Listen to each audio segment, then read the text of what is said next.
ಕರ್ತನಲ್ಲಿ ಪ್ರೀತಿಯುಳ್ಳ ವೀಕ್ಷಕರೇ, ಯೇಸು ಶಿಲುಬೆಯ ಮೇಲೆ ನುಡಿದ 5ನೆಯ ಮಾತು, ಐ ಥರ್ಸ್ಟ್, ನನಗೆ ನೀರಡಿಕೆಯಾಗಿದೆ.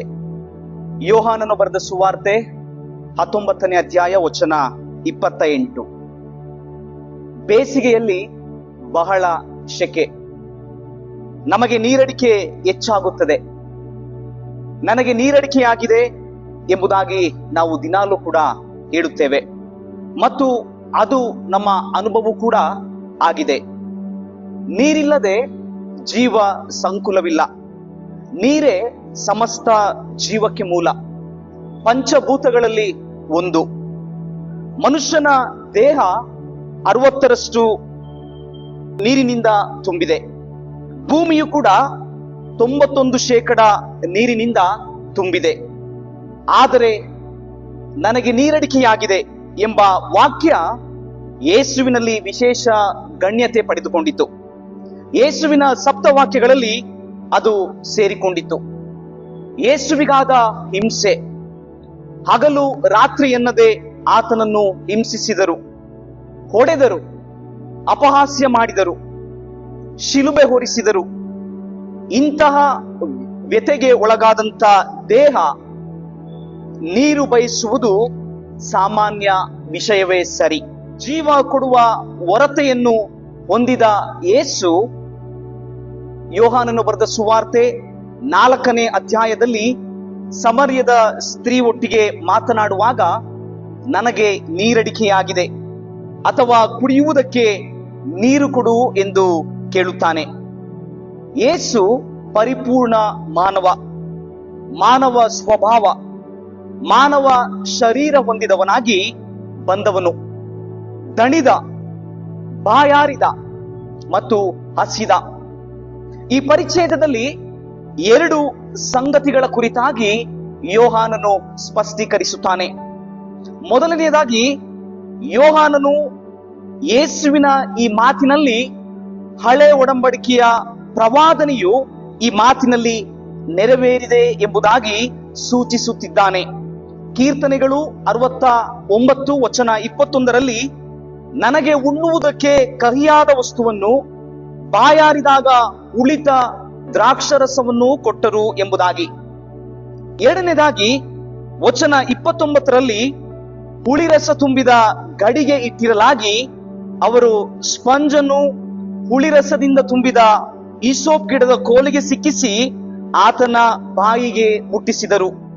ಕೆಲವು ಸಾರಿ ಕೆಳದರ್ಜೆಯ ದ್ರಾಕ್ಷಾರಸದೊಂದಿಗೆ ಅಥವಾ ಹುಳಿರಸದೊಂದಿಗೆ ಕಹಿ ಬೆರೆಸಲಾಗುತ್ತಿತ್ತು. ಹುಳಿರಸ, ಇದಕ್ಕೆ ಬಳಸಿದ ಇಬ್ರಿಯ ಪದವು ಕೋಮೆಟ್ಸ್. ಇದು ಸಾಮಾನ್ಯವಾಗಿ ಉಳಿತ ದ್ರಾಕ್ಷಾರಸವಾಗಿತ್ತು. ರೋಮಾಯ ಸೈನಿಕರು ಉಳಿತ ದ್ರಾಕ್ಷಾರಸವನ್ನು ಸೇವಿಸುವವರಾಗಿದ್ದರು. ಇಂಥ ಉಳಿತ ದ್ರಾಕ್ಷಾರಸಕ್ಕೆ ರಕ್ತಬೋಳವನ್ನು ಬೆರೆಸಿಕೊಟ್ಟಲ್ಲಿ ಶಿಲುಬೆಯಲ್ಲಿ ಗಾಯಗಳಿಂದ ಸಂಕಟ ಪಡುವವರು ಕೆಲವು ಕಾಲ ತಾತ್ಕಾಲಿಕ ಮತ್ತಿನಿಂದ ಉಪಶಮನ ಹೊಂದುತ್ತಿದ್ದರು.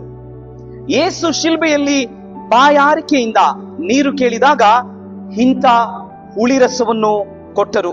ಮತ್ತಾಯನು ಬರೆದ ಸುವಾರ್ತೆ 27ನೇ ಅಧ್ಯಾಯ ವಚನ 48, ಮಾರ್ಕನ ಸುವಾರ್ತೆ 15ನೇ ಅಧ್ಯಾಯ ವಚನ 33ರಲ್ಲಿ ಯೇಸು ಅದನ್ನು ರುಚಿ ನೋಡಿ ಕುಡಿಯಲಿಲ್ಲ ಎಂಬುದಾಗಿ. ಆದರೆ ಯೋಹಾನನಲ್ಲಿ ಯೇಸು ಆ ಹುಳಿರಸವನ್ನ ತೆಕ್ಕೊಂಡ ಮೇಲೆ ಎಂದಿದೆ. ಆದರೆ ಸುವಾರ್ತಿಕರು ವಿಭಿನ್ನ ರೀತಿಯಲ್ಲಿ ವಿವರಿಸುತ್ತಾರೆ. ಈಸೋಪ್ ಗಿಡದ ಕೋಲಿಗೆ ಸಿಕ್ಕಿಸಿ. ಈಸೋಪ್ ಸಸ್ಯವು ತಳದಲ್ಲಿ ಕುರುಚಲಾಗಿದ್ದು ಅದರ ಕಾಂಡಗಳು ಗಡುಸಾಗಿಯೂ ಬಲವುಳ್ಳದ್ದಾಗಿಯೂ 2 ಅಡಿಗಳಷ್ಟು ಎತ್ತರ ಇರುತ್ತವೆ ಮತ್ತು ಬೆಳೆಯುತ್ತವೆ.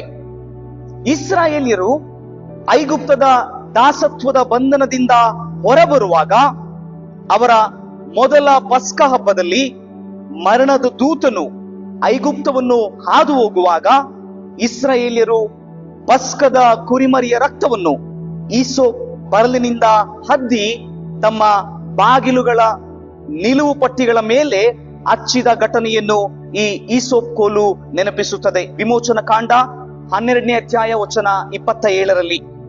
ಇಲ್ಲಿ ಪಸ್ಕದ ಕುರಿಮರಿಯ ರಕ್ತವು ಇಸ್ರಾಯೇಲ್ಯರನ್ನು ಮರಣದಿಂದ ರಕ್ಷಿಸಿತು. ಅದೇ ರೀತಿ ಯೇಸು ಕ್ರಿಸ್ತನ ರಕ್ತವು ಇಡೀ ಲೋಕವನ್ನು ರಕ್ಷಿಸಿತು.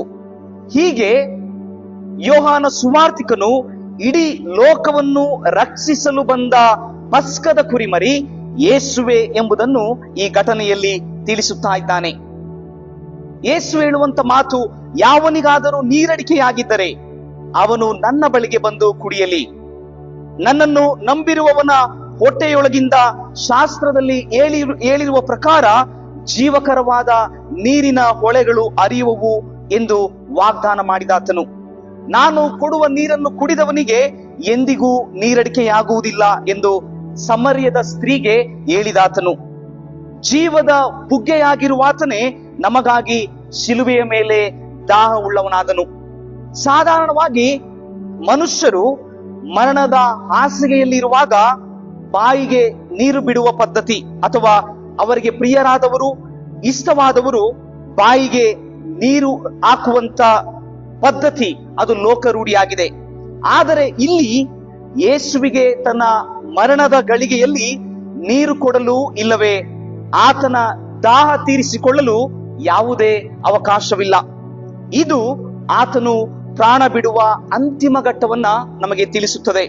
ಕರ್ತನಲ್ಲಿ ಪ್ರಿಯರೇ, ಶಿಲುಬೆಯಲ್ಲಿ ಯೇಸು ಕ್ರಿಸ್ತನು ನಮಗಾಗಿ ಹಿಂಸೆಯ ಅತ್ಯುತ್ತಮ ಶಿಖರವನ್ನು ಏರಿದನು. ಶಾರೀರಿಕ ಮಾನಸಿಕ ವ್ಯಥೆಯ ಉತ್ತುಂಗ ಮಟ್ಟಕ್ಕೆ ಆತನು ಒಳಗಾದನು. ತಾನು ಪ್ರೀತಿಸಿದವರ ಪ್ರೀತಿಯ ದಾಹಕ್ಕೆ ಒಳಗಾದನು. ಇಂದು ಕ್ರಿಸ್ತನ ದಾಹವು ನಮ್ಮ ಪ್ರೀತಿಯನ್ನ ಕೇಳುತ್ತದೆ. ಆತನು ನಮ್ಮ ಜೀವಿತಗಳ ರಕ್ಷಣೆಯ ಕಡೆಗೆ ದಾಹವುಳ್ಳವನಾಗಿದ್ದಾನೆ. ಇಂದು ನಾವು ಆತನ ದಾಹವನ್ನು ನೀಗಿಸುವ ನೀರಾಗಿದ್ದೇವೋ ಅಥವಾ ಆತನ ವ್ಯಥೆಯನ್ನು ಸೇರಿಸುವ ಹುಳಿರಸವಾಗಿದ್ದೇವೋ ನಮ್ಮನ್ನು ನಾವು ಪರೀಕ್ಷಿಸಿಕೊಂಡು ನಮ್ಮ ಜೀವಿತವನ್ನೇ ಕ್ರಿಸ್ತನಿಗೆ ಪಾಪವೆಂಬ ಹುಳಿ ಇಲ್ಲದ ರೊಟ್ಟಿಗಳಾಗಿ ಸಮರ್ಪಿತವಾಗೋಣ. ಹೀಗಾಗುವಂತೆ ದೇವರು ನಮ್ಮೆಲ್ಲರಿಗೂ ಸಹಾಯ ಮಾಡಲಿ. ಪ್ರಾರ್ಥನೆ ಮಾಡೋಣ.